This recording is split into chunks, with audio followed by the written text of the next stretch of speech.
Hallelujah, प्रभु की महिमा हो। Good morning. एक और बेहतरीन पुनरुत्थान का दिन प्रभु ने हमें दिया है कि हम बार बार इस बात को याद करें कि हमारे प्रभु जीवित हैं और आराधनालय जाकर उनकी आराधना करने का दिन है ना। सुस्त ना हो, आलसी ना बने, उठिए, तैयार हुई, चर्च जाइए। उससे पहले छोटा सा मनन, सरों को झुकाएं, प्रार्थना। महापवित्र पिता परमेश्वर, प्रभु इस साल में आगे बढ़ते हुए इस मार्च महीने के दूसरे रविवार में आप हमको लाए हैं। प्रभु इस साल के हर एक रविवार आपके आंगन में जाकर आपकी आराधना करने का अनुग्रह दें।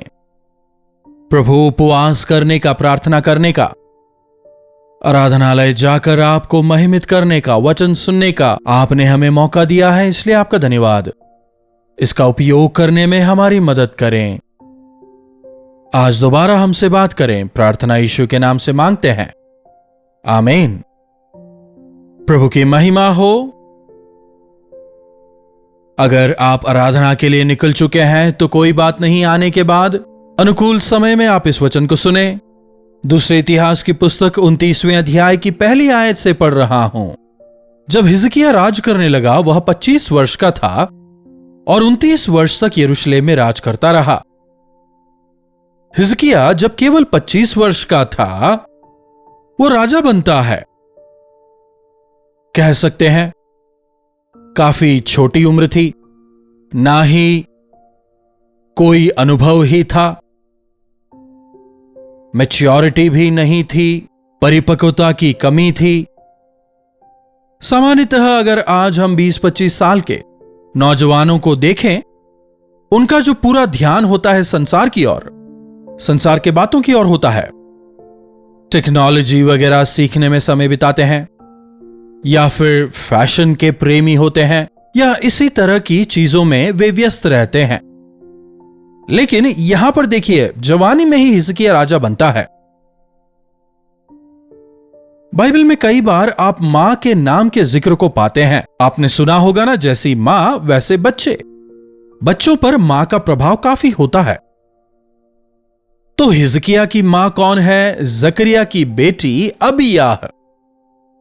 और यह एक याजक के परिवार से आई थी, इसलिए वो आराधनालय के महत्व को समझती थी। क्या अपने बच्चों को आप भक्ति सिखा रहे हैं? क्या संडे स्कूल को भेजते हैं? बच्चों को प्रभु का वचन सिखाते हैं? बाइबल की घटनाओं को उन्हें बताते हैं? संसार बदल रहा है। जैसे जैसे बच्चे बड़े होते हैं, वे अनात्मिक होते जाते हैं। लेकिन अगर वचन उनके हृदय में हो, चाहे कितनी भी परीक्षाएं आए, वचन उन्हें दृढ़ करेगा। हमें इस मां की तारीफ करनी चाहिए, क्योंकि हिजकिय्याह जब जवानी में राजा बनता है तो उस जमाने के हिसाब से मनोरंजन के स्थान बनाने हैं, या फिर स्टेडियम्स वगैरह बनाकर, प्लेग्राउंड्स वगैरह बनवाकर गेम्स करवाने हैं। नौजवानों की ख्वाहिशें बहुत होती हैं ना। इस प्रकार की सोच ना रखकर किस प्रकार की सोच रखता है? देखिए, तीसरी आयत में, अपने राज्य के पहले वर्ष के पहले महीने में उसने यहोवा के भवन के द्वार खुलवा दिए और उनकी मरम्मत भी करवाई। राजा बनने के पहले साल के पहले महीने में वो क्या कर रहा है? पहला डिसीजन वो क्या लेता है?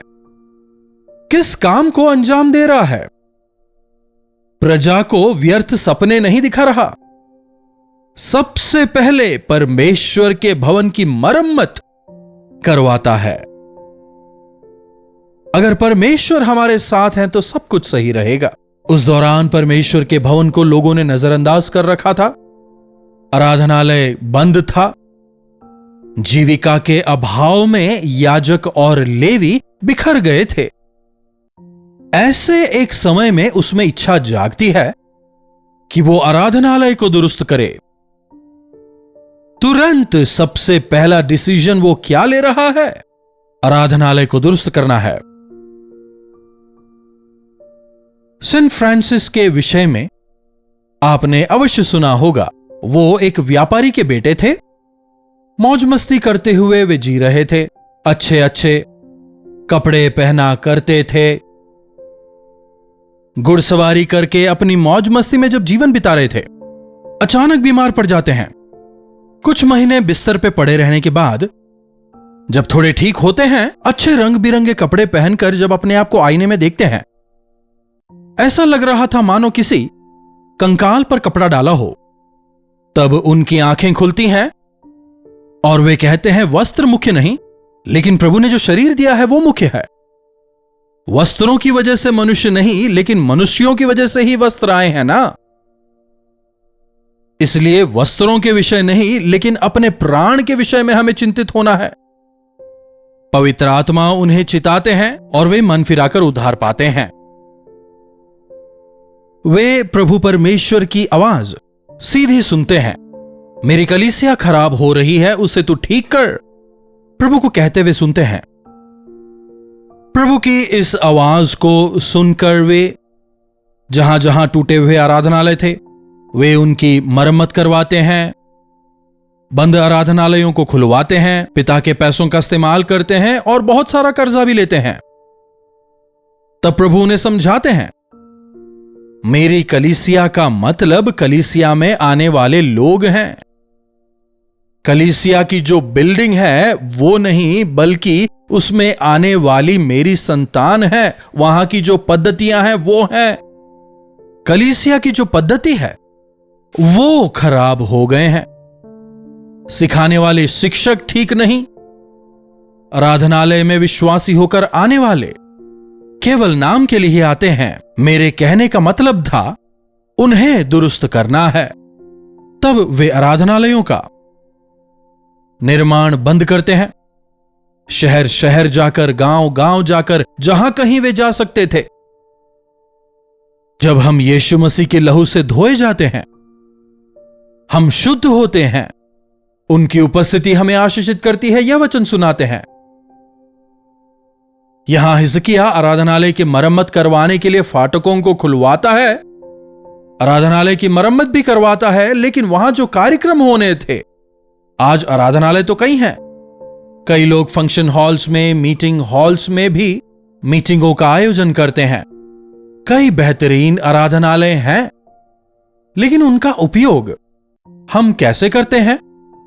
आराधनालय लोगों के आकर जाने के लिए कोई धर्मशाला नहीं है। लोग आकर, खाकर, पीकर, उत्सव मनाकर वापस जाने के लिए कोई क्लब हॉल नहीं है। जब हम मिलकर प्रभु की स्तुति आराधना करते हैं, प्रभु का सानिध्य वहां होता है। इस बात को समझकर प्रभु की भय भक्ति से आराधना करने का स्थान है।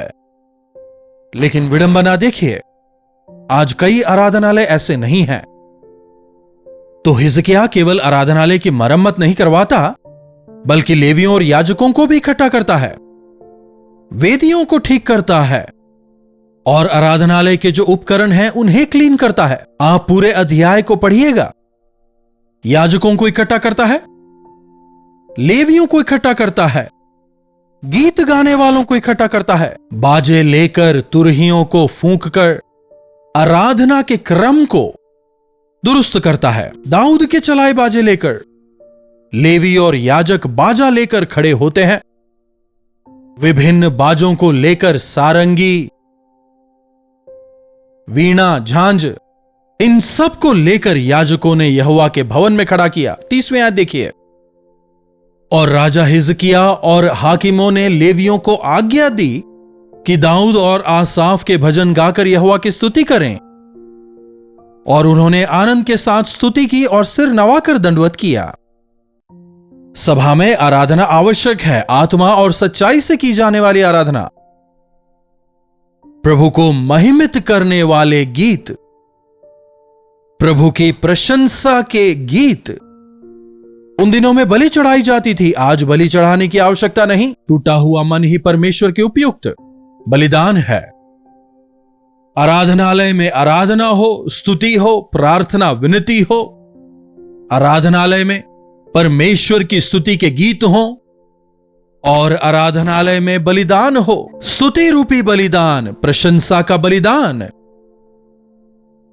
वहां पर लोग मेल बलि और धन्यवाद बलि लेकर पहुंचते हैं।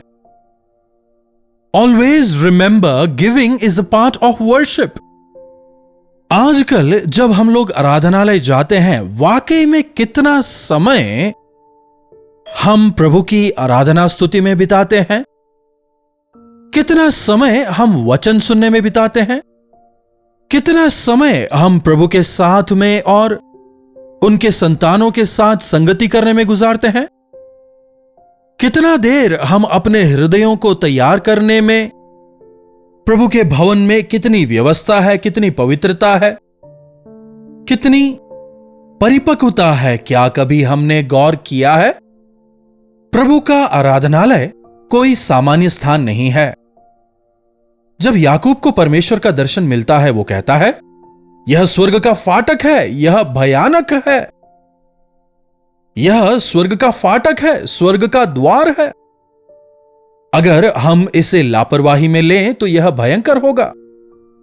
परमेश्वर की पवित्रता को अगर हम लापरवाही से लें, उसके भयंकर परिणामों को हमें भुगतना होगा। इसलिए वचन कहता है, जब तुम परमेश्वर के भवन जाते हो, तुम सावधान रहो, अनावश्यक ही अपनी जबान मत चलाओ। प्रभु का वचन कहता है, प्रभु के भवन में स्तुति आराधना होनी चाहिए, प्रार्थना विनती होनी चाहिए। यहां पर हिजकिय्याह राजा ना केवल परमेश्वर के भवन को बाहरी तौर पर दुरुस्त करता है, नॉट ओनली आउटवर्डली, लेकिन अंदरूनी संस्कारों को भी बहाल करवाता है। साल के इस पड़ाव पर हम गुड फ्राइडे को याद करते हैं, प्रभु यीशु के पुनरुत्थान को, ईस्टर को हम याद करते हैं। अनेक लोग 40 डेज के लेंट में हैं, उपवास में हैं, वे क्रूस का मनन कर रहे हैं।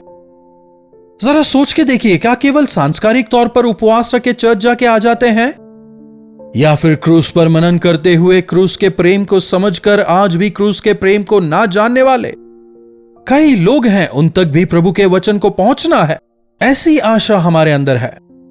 संसार के कोने कोने में कलीसिया के द्वारा मिशनरियों को भेजा जाना है। कलीसिया फ्रिज नहीं है आराम से वहां पर ठंडे में जाकर के बैठने के लिए। प्रभु के भवन में हमें तैयार होना है और फिर संसार भर में जाकर प्रभु का वचन सुनाना है। वचन ना सुनने वालों तक प्रभु के वचन को फैलाना है। हमारे बच्चों को परमेश्वर के लिए तैयार करने का स्थान है, परिवारों को ढालने का स्थान है। हां, मैं चर्च जाके आ गया कहते तो हैं, लेकिन क्या जब आप चर्च जाके आते हैं, क्या आप आत्मिक तौर पर उत्साहित होते हैं? प्रभु के भवन में क्या आप सत्यता से रहते हैं? क्या आप प्रभु के भवन को व्यवस्थित रख रहे हैं? क्या उसे पवित्र रख रहे हैं? परमेश्वर ने उसे पवित्र रखने को कहा है।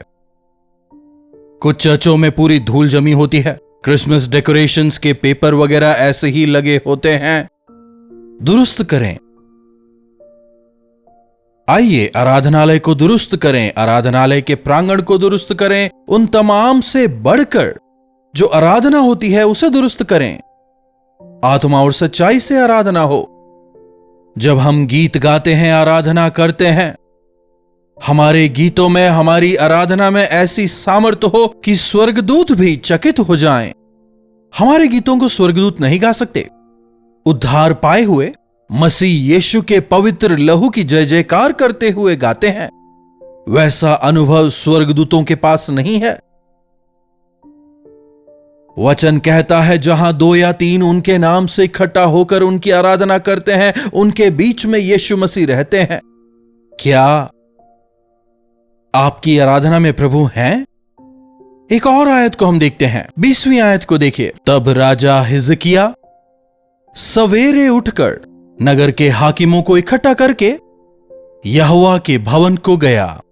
सुबह सवेरे उठकर हाकिमों को, अधिकारियों को, सबको साथ लाकर कहां जा रहा है? प्रभु के भवन।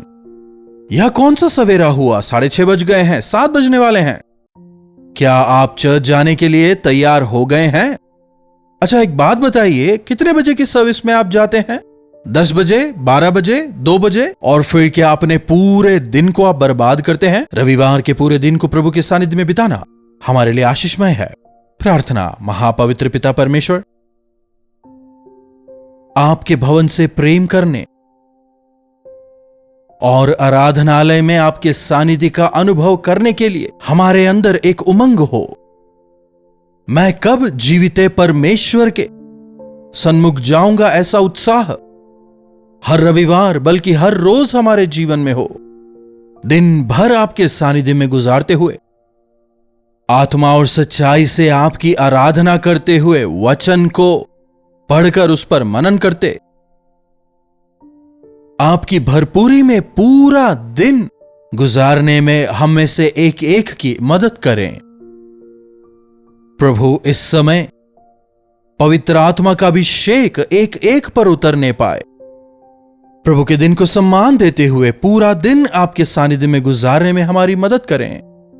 प्रार्थना यीशु के नाम से मांगते हैं, आमीन। अब हमारे पिता परमेश्वर का प्रेम, प्रभु यीशु मसीह का अनुग्रह, पवित्र आत्मा की संगति और सहभागिता हमें से प्रत्येक के साथ आज, कल और सर्वदा बनी रहे। आमीन। चर्च जाने में देरी ना करें, जल्दी तैयार हों, चर्च के लिए समय से निकलें। अपने प्रार्थना विषयों को आप हमें 9884907779 पर व्हाट्सएप वॉइस मैसेज या फिर टेक्स्ट के द्वारा भेज सकते हैं।